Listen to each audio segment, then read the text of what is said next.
మోదీ గారి ప్రభుత్వం వచ్చిన తర్వాత ఆల్మోస్ట్ 2014 నుంచి కూడా ఆత్మనిర్భరత మీద ఆయన చాలా ఫోకస్ పెట్టారు.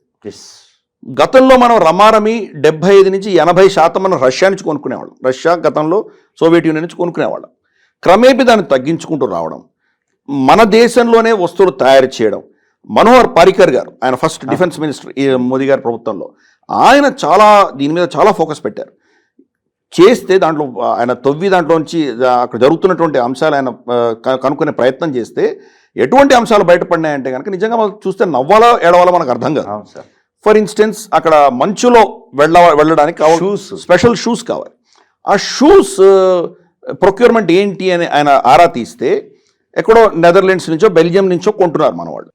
అక్కడి నుంచి ఎందుకు కొంటున్నారు, మన దేశంలో లేదా అని అడిగితే ఆయనకు తెలిసిన విషయం ఏంటంటే భారతదేశంలో తయారైనటువంటి షూస్ని వాళ్ళు బెల్జియం నెదర్లాండ్స్ కొనుక్కొని మళ్ళీ మనకు ఎక్స్పోర్ట్ చేస్తున్నారు. తయారైంది మన దేశంలో, కానీ మనం ఇంపోర్ట్ చేసుకుంటున్నాం. ఎందుకు?